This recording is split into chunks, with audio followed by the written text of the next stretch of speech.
আসসালামু আলাইকুম রহমতুল্লাহ। ওয়ালাইকুম আসসালাম রহমতুল্লাহি ওয়া বারাকাতুহু। আমাদের অনেক সময় খেতে গিয়ে গলায় কাটা বেঁধে যায়, মাছের কাটা। এই সম্পর্কে ইসলামী যদি কোনো মাসলা থেকে থাকে, যদি সেটা আপনি একটু ক্লিয়ারলি বলেন তাহলে ভালো হতো। আহ, যে অবশ্যই প্রত্যেকটা আমল, জি। অবশ্যই প্রত্যেকটা বিষয় কোরআন হাদিসে একটা আমল আছে। তেমনি ভাবেই আহ, গলায় যদি কারোর কাটা বেঁধে যায়, এটা অবশ্যই কোরআনের আমল আছে। জি। এটা হচ্ছে সূরা ওয়াকিয়ার ভিতরে একটা আয়াত আছে।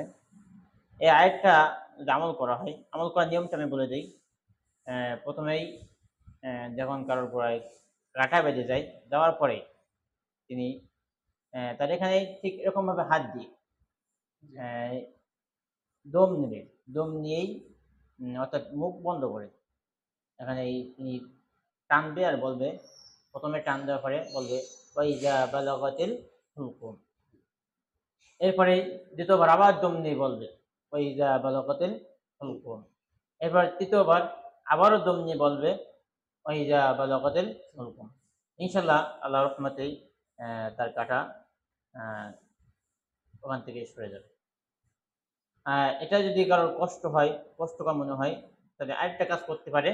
সেটা হচ্ছে পানিতে ফু দিয়ে, অথবা সাদা ভাত, আহ, যেটা আমরা কোনো তরকারি থাকবে না, শুধু সাদা ভাত দিয়ে, শুধু ভাত দিয়েই এখানে আপনারা আহ, তিনবার দম দিয়ে ফু দিয়েই, সেটা পানি হোক অথবা ভাত হোক, এখানে আপনারা সেটা খেতে পারেন।